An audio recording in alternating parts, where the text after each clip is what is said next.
Bismillahirrahmanirrahim. Assalamualaikum warahmatullahi wabarakatuh.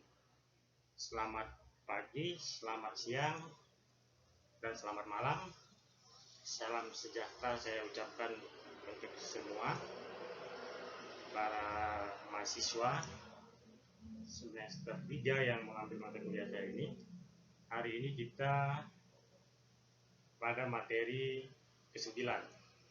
Jadi sudah 9 kali dengan materi organ dan fungsi kekuasaan negara.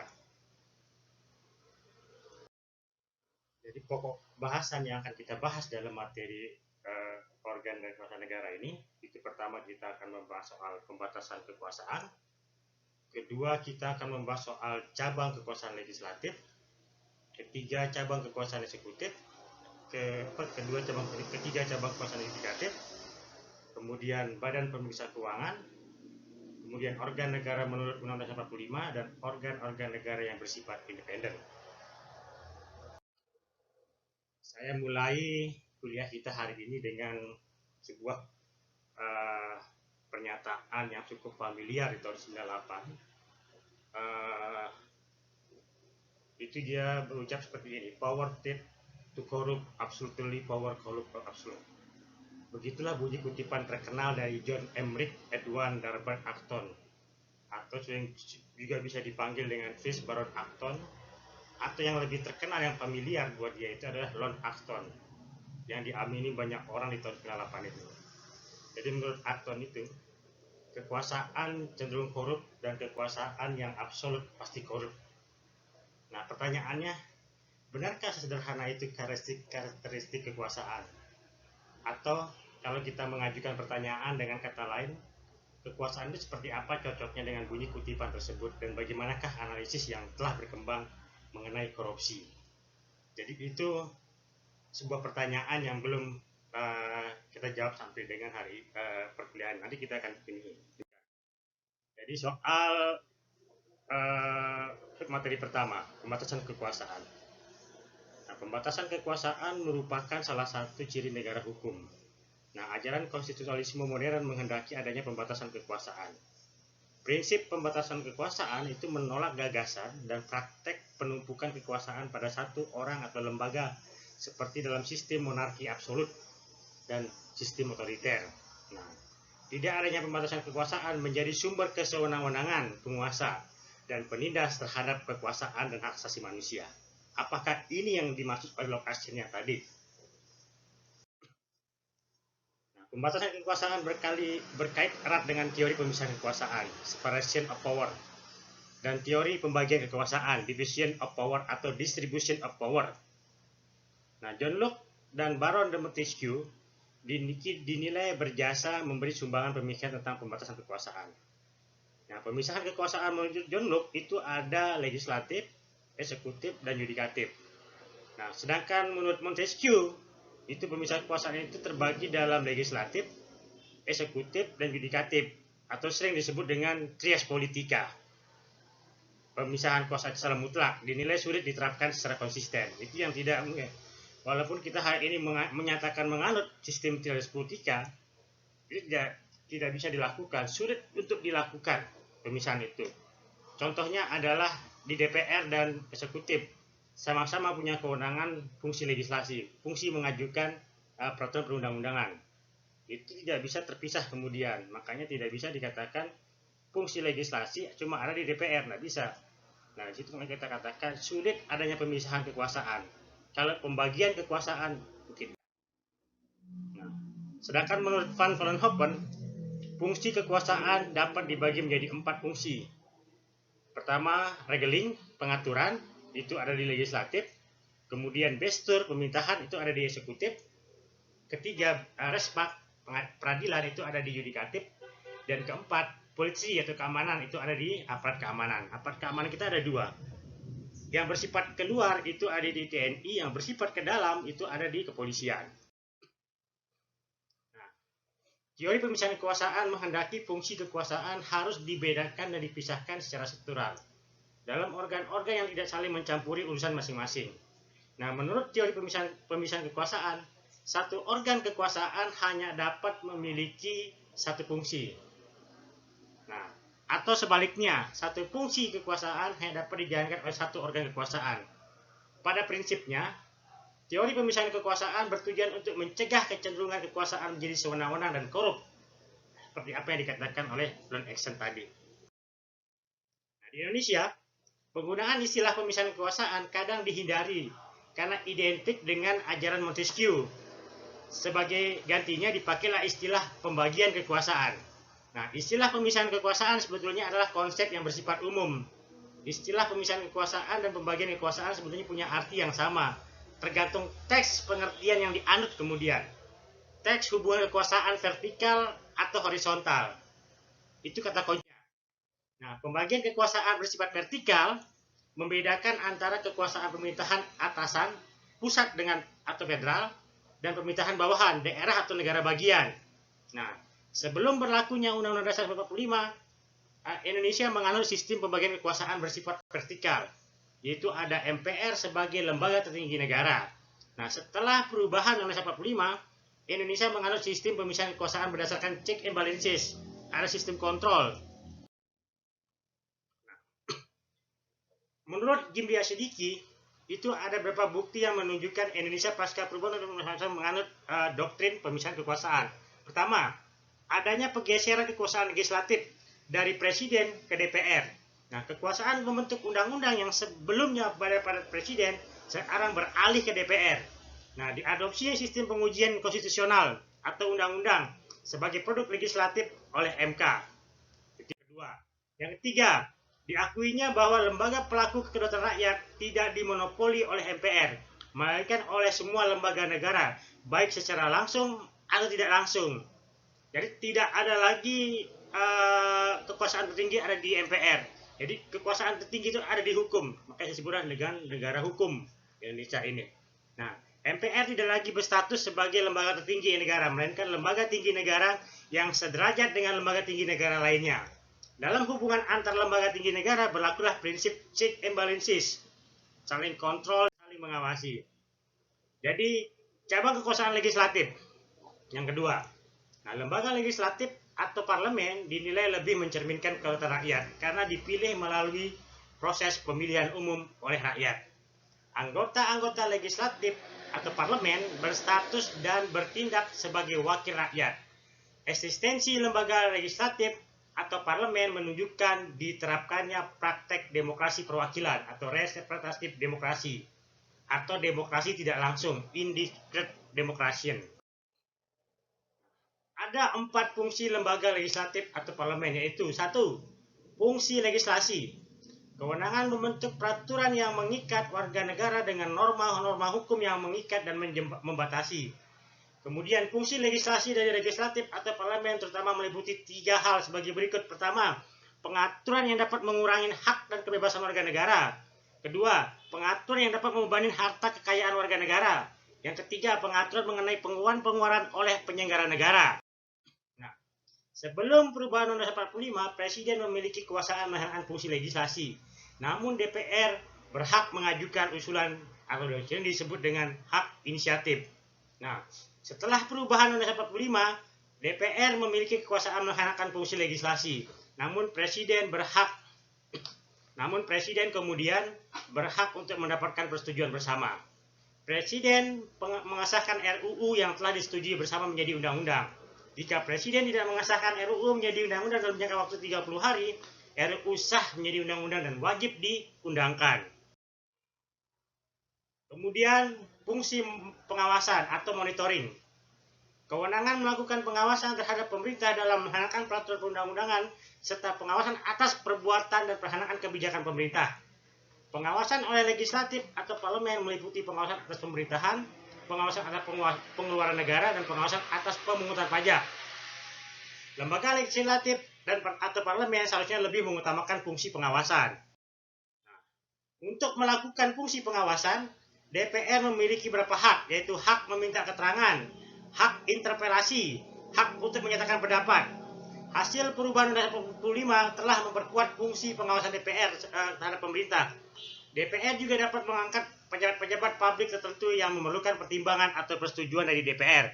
Pemilihan 3 hakim konstitusi, pemilihan duta besar, pemilihan gubernur BI dan Dewan Gubernur BI, persetujuan pengangkatan Panglima TNI dan Kepala Kapolri, pemilihan anggota komisioner komisi-komisi negara juga dilakukan oleh DPR. Yang ketiga, fungsi representasi. Kewenangan mewakili dan menyalukan aspirasi, pendapat, dan kepentingan warga negara sehingga dapat diwujudkan dalam bentuk kebijakan. Ada 3 jenis fungsi representasi atau perwakilan di lembaga legislatif, yaitu 1. Sistem perwakilan politik. Kedua adalah sistem perwakilan teritorial. Ketiga adalah sistem perwakilan fungsional. Dalam sistem perwakilan akan menentukan pilihan bentuk, struktur, dan pelembagaan sistem perwakilan. Nah, 1. Struktur satu kamar atau Ankamrat hanya punya 1 sistem perwakilan politik. Kedua, struktur 2 kamar atau bicameral punya 2 atau 3 sistem perwakilan di atasnya. Sebelum perubahan Undang-Undang 45, Indonesia menggabungkan ketiga sistem perwakilan di atas sekaligus. MPR terdiri dari anggota DPR, utusan daerah, dan utusan golongan. Nah, setelah perubahan Undang-Undang 45, sistem perwakilan Indonesia hanya terdiri dari anggota DPR dan anggota DPD. Saat ini Indonesia menganut bentuk politik struktur pelembagaan perwakilan bikameral. Namun kadang disebut juga sebagai trikameral karena selain ada DPR dan DPD masih ada MPR. Wewenang MPR setelah perubahan Undang-Undang 45 itu mengubah dan menetapkan Undang-Undang Dasar, melantik Presiden dan Wakil Presiden, memberhentikan Presiden dan Wakil Presiden dalam masa jabatan menurut Undang-Undang Dasar. Wewenang MPR bersifat situasional. Hanya jika ada agenda di atas, MPR menggunakan wewenangnya. MPR aktif melakukan kegiatan sosialisasi 4 pilar bangsa, yaitu Pancasila, Undang-Undang 45, NKRI, dan Bhinneka Tunggal Ika. Itu yang sering disebut dengan 4 pilar bangsa. Nah, sedangkan wewenang dan hak DPR setelah perubahan Undang-Undang Dasar, yaitu 1. Memegang kekuasaan pembentuk undang-undang. Itu ada di DPR. Memiliki fungsi legislasi, fungsi budgeting atau anggaran, dan fungsi monitoring atau pengawasan. Mempunyai hak interpelasi, hak angket, hak menyatakan pendapat. Dan keempat, mempunyai hak mengajukan pertanyaan, menyampaikan usul, dan menyatakan pendapat, serta hak imunitas. Anggota DPR berhak mengajukan usul rancangan undang-undang, menyetujui atau tidak menyetujui Perpu yang ditetapkan oleh Presiden.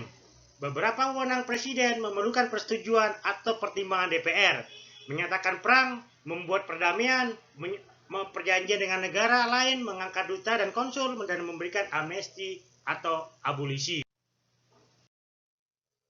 Sedangkan wewenang Dewan Perwakilan Daerah berdasarkan perubahan Undang-Undang 45 dapat mengajukan kepada DPR RUU yang berkaitan dengan pertama, soal otonomi daerah, hubungan pusat dan daerah, pembentukan dan pemekaran serta penggabungan daerah, pengolahan sumber daya alam, pengolahan sumber daya ekonomi dan lainnya, serta yang berkaitan dengan perimbangan keuangan pusat dan daerah.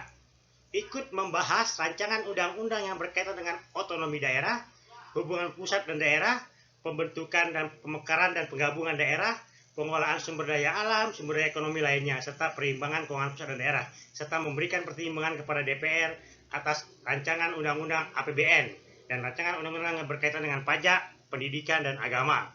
Itu salah satu tugas dari DPD. Dapat melakukan pengawasan atas pelaksanaan undang-undang mengenai yang tadi otonomi daerah, pembentukan, pemekaran, dan penggabungan daerah, hubungan pusat dan daerah, pengolahan sumber daya alam, sumber daya ekonomi lainnya, APBN, pajak pendidikan, agama, serta menyampaikan hasil pengawasan itu kepada DPR sebagai bahan pertimbangan untuk ditindaklanjutin. Fungsi anggaran. Kewenangan membahas dan memutus hal-hal yang berkaitan dengan anggaran, pendapatan, dan belanja negara. Segala kebijakan keuangan negara yang terkait dengan pendapatan dan belanja negara harus melibatkan dan mendapatkan persetujuan legislatif atau parlemen. Nah, fungsi anggaran kadang dianggap sebagai bagian dari fungsi pengawasan. DPR memiliki kewenangan menentukan dalam proses perumusan dan pengesahan APBN. DPR melalui Badan Anggaran DPR dapat terlibat membahas hal-hal teknis APBN. DPR berwenang mencoret pos anggaran tertentu dalam APBN dan yang disetujui oleh DPR. DPR juga berwenang mempending pos anggaran tertentu yang belum dapat disetujui oleh DPR dengan memberi tanda bintang. Cabang kekuasaan eksekutif. Jadi kosakata eksekutif merupakan terjemahan dari kata eksekutif atau to execute dari bahasa Inggris yang artinya adalah menjalankan. Jadi eksekutif itu artinya menjalankan. Nah, jadi kekuasaan eksekutif adalah kekuasaan yang menjalankan peraturan perundang-undangan dan administrasi pemerintahan. Pelaksanaan kekuasaan eksekutif di tiap negara sesuai dengan sistem pemerintahan yang dianut. Ada 3 jenis sistem pemerintahan yang kita anut, yaitu ada 3 jenis sistem pemerintahan ya. Itu ada sistem presidensial, ada parlemen, dan ada campuran. Campuran ini antara parlemen dan presidensial dijadikan satu. Nah, ciri sistem pemerintahan presidensial yang kita anut hari ini, yaitu kedudukan kepala negara tidak terpisahkan dari jabatan kepala pemerintahan. Jadi kepala negara juga selaku kepala pemerintahan. Nah, kepala negara tidak bertanggung jawab kepada parlemen, melainkan bertanggung jawab langsung kepada rakyat yang memilihnya. Kenapa begitu? Karena dia tidak lagi dilantik oleh MPR. Kalau dulu kan mandataris, dia disebut sebagai mandataris MPR karena proses pemilihannya di DPR secara musyawarah mufakat atau voting. Tapi karena dia dipilih oleh rakyat, tidak ada musyawarah mufakat, dipilih oleh rakyat, maka sistem pertanggungjawabnya langsung ke rakyat. Itu yang dimaksud dengan sistem presidensial. Presiden tidak berhak untuk membubarkan parlemen, seperti yang terjadi pada zaman Soekarno, dekret Presiden 5 Juli, kemudian zaman Gus Dur juga begitu, membubarkan parlemen. Nah, kabinet sepenuhnya bertanggung jawab kepada presiden. Nah, ciri sistem pemerintahan parlementer. Jabatan kepala negara dan kepala pemerintahan dipisah dan dijabat oleh orang yang berbeda. Nah, itu di sistem negara-negara parlemen kayak di Australia, Malaysia, Singapura, Brunei, Thailand, itu sistem parlemen. Jadi dia terpisah, makanya dia mengenal Perdana Menteri kemudian. Kabinet bertanggung jawab kepada parlemen. Jadi kabinet ini bertanggung jawab kepada parlemen. Kabinet dapat dibubarkan jika tidak mendapatkan dukungan parlemen. Pemerintah dapat membubarkan parlemen jika tidak mendapatkan dukungan parlemen, maka kemudian diselenggarakanlah pemilihan umum. Dalam sistem campuran atau hybrid system, terdapat ciri-ciri dari sistem presidensial dan sistem parlementer. Dari sistem presidensial yang menonjol maka disebut sebagai sistem kuasi presidensial. Misalnya, Indonesia sebelum perubahan Undang-Undang 45, peran MPR sebagai lembaga tertinggi negara atau yang sering disebut sebagai kekuasaan tertinggi itu ada di tangan MPR. Nah, jika sistem parlementer yang menonjol maka disebut sebagai sistem kuasi parlementer, misalnya di Prancis. Nah, setelah perubahan Undang-Undang 45, Indonesia menetapkan sistem presidensial murni dipilih oleh MPR. Presiden tidak bertanggung jawab kepada MPR sebagai lembaga tertinggi negara. Presiden tidak lagi memiliki kekuasaan membentuk undang-undang, tetapi dapat mengajukan usul undang-undang. Pemakzulan presiden dan wakil presiden tidak dapat dilakukan sepihak oleh MPR karena alasan politik. Mereka harus meminta pertimbangan MK karena alasan hukum. Presiden tidak dapat melakukan atau membubarkan DPR. Itu. Kemudian cabang yang ketiga, itu cabang kekuasaan yudikatif. Di Indonesia, kekuasaan yudikatif biasanya disebut dengan kekuasaan yudikatif atau istilahnya adalah judikatif bahasa Belandanya. Bahasa Inggrisnya itu menggunakan istilah judicial, judiciary atau judikatur.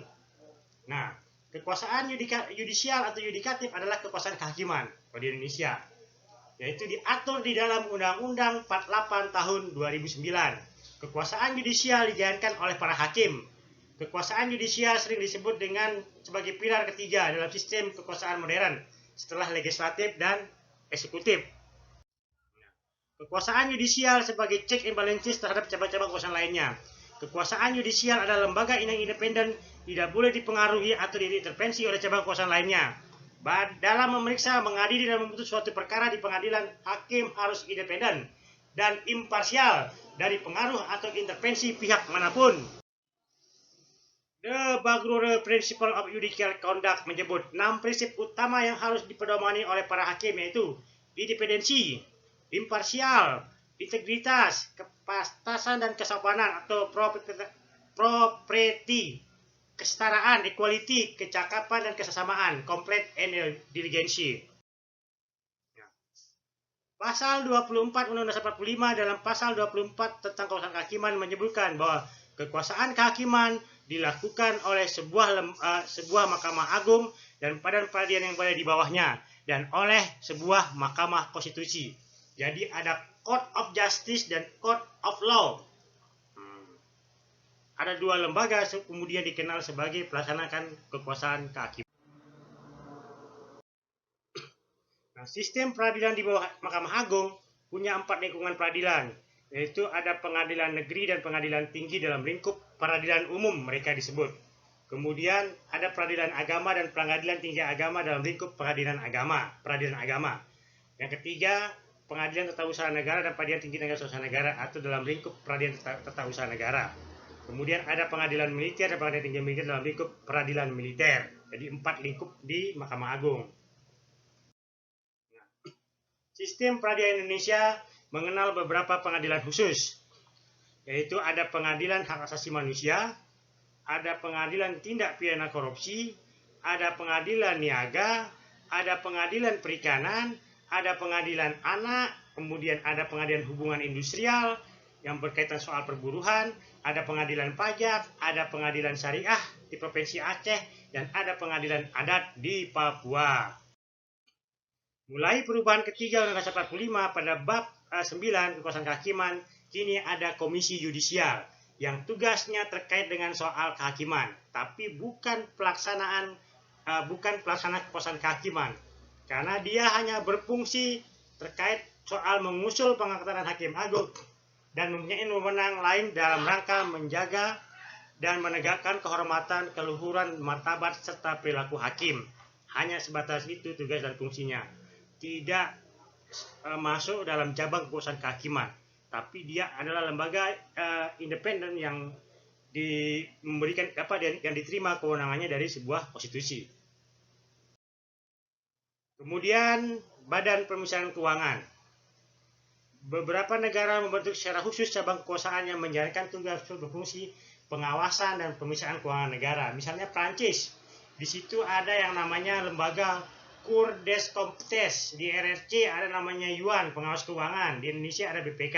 Nah, cabang kekuasaan negara ini berfungsi sebagai external auditor terhadap kinerja keuangan pemerintah dan lembaga-lembaga negara. Jadi dia mengaudit secara eksternal. Nah, fungsi pemisahan keuangan sebenarnya terkait erat dengan fungsi pengawasan oleh parlemen atau legislatif. Jadi kedudukan kelembagaan BPK sebetulnya berada dalam wilayah kekuasaan legislatif atau berhimpitan dengan fungsi pengawasan DPR. Kedudukan lembaga BPK bersifat auxiliary terhadap fungsi pengawasan oleh DPR.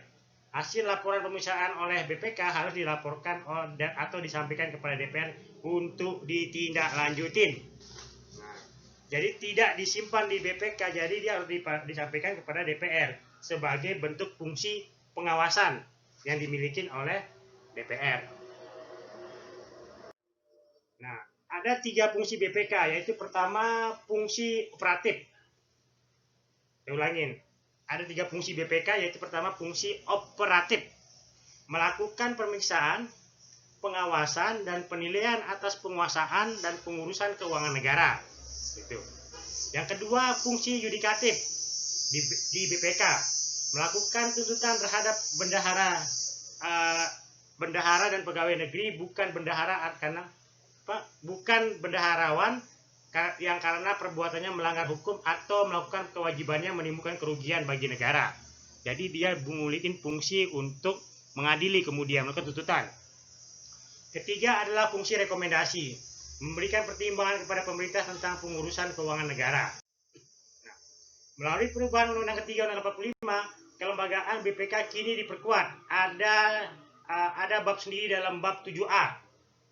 Jadi penguatan kelembagaan BPK yang menyangkut 2 hal. Perubahan bentuk organisasi secara struktural. Undang-Undang 45 menegaskan hanya ada 1 lembaga pemisahan keuangan yang bebas dan mandiri. Nah, dualisme antara BPK dan BPKP tidak ada lagi. Nah, perluasan kejangkauan tugas pemeriksaan secara fungsional. Pemeriksaan tidak hanya mencakup APBN, tapi juga APBD. Hasil pemeriksaan tidak hanya dilaporkan kepada DPR, tapi juga kepada DPD dan DPR provinsi dan kabupaten kota.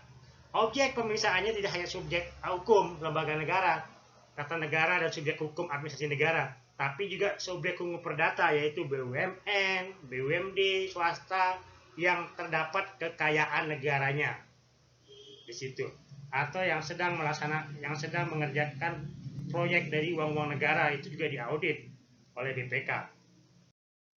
Nah, organ negara, selanjutnya kita masuk ke materi organ negara menurut Undang-Undang 45. Nah, pasca perubahan Undang-Undang 45, dalam struktur kelembagaan negara RI, itu ada 8 organ negara yang berkedudukan sederajat dan menerima kewenangan langsung dari Undang-Undang 45. Jadi, kewenangan ini yang sering disebut dengan kewenangan atribusi. Kewenangan yang langsung dia peroleh dari konstitusi. Nah, itu ada DPR, ada DPD, ada MPR, ada Presiden, ada Mahkamah Agung, ada Mahkamah Konstitusi, dan ada Komisi Yudisial. Hanya 8 lembaga ini yang menerima kewenangan langsung dari konstitusi. Tapi kemudian ada juga pula yang diatur kewenangannya dalam Undang-Undang 45, tapi dia adalah bagian dari kabinet kemudian, yaitu soal TNI, Kepolisian Negara RI, pemerintah daerah, dan partai politik. Itu. Nah, ada pula lembaga yang tidak disebut namanya tetapi disebut fungsinya, yaitu kewenangannya yang dinyatakan di dalam undang-undang, yaitu Bank Sentral. Tidak pernah disebut Bank Indonesia, tapi Bank Sentral di dalam konstitusi. Begitu juga Komisi Pemilihan Umum tidak pernah disebut, tapi yang disebut adalah penyelenggara pemilihan umum di dalam konstitusi.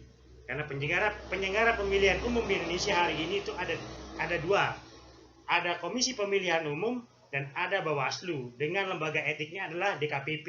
Itu satu kesatuan lembaga penyelenggara pemilu. Organ-organ negara yang bersifat independen.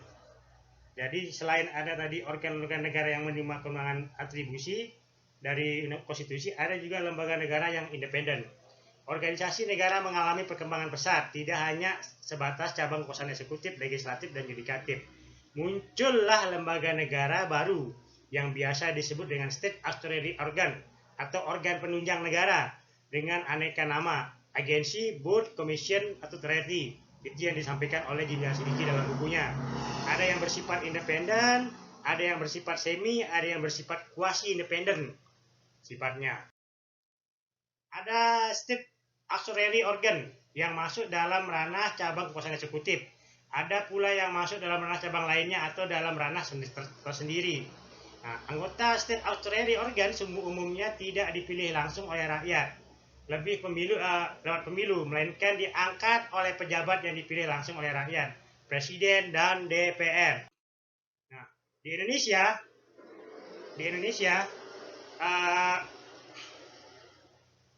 di era reformasi dan perubahan Undang-Undang 45 muncul banyak state auxiliary organ. Nah, ada state auxiliary organ yang diatur kembali dalam Undang-Undang 45, yaitu KY dan KPU tadi. Ada state auxiliary organ yang diatur dalam undang-undang, misalnya Komnas HAM, KPI, dan Kompolnas. Ada state auxiliary organ yang diatur dalam peraturan pemerintah dan peraturan presiden, misalnya Komisi Kejaksaan, KHN, Komisi Ombudsman Nasional, dan lainnya. Ada juga yang dibentuk hanya untuk sementara waktu saja, misalnya Komisi Konstitusi dibentuk oleh BP MPR, kemudian Komisi Keberadaan Persahabatan yang dibentuk oleh pemerintah RI dan pemerintah Timor Leste. Itu hanya sementara. Nah, sebelum saya akhiri perkuliahan ini, saya coba mengutip apa yang dikatakan Cicero. Jadi dia berucap soal Nemo Patriam Apuit Magnet Est, amat sit de questua. Tidak ada yang mencintai negaranya karena itu hebat, tapi karena negaranya adalah miliknya. Jadi dia tidak ada orang yang tidak mencintai negaranya karena negaranya adalah miliknya. Kalau katanya Soekarno, jangan kamu tanyakan apa yang kamu berikan kepada negara, tapi jangan pernah tanyakan apa yang negara berikan kepada kamu, tapi tanyalah apa yang sudah kamu berikan kepada negara. Hampir sama gambaran seperti yang dikatakan Cicero.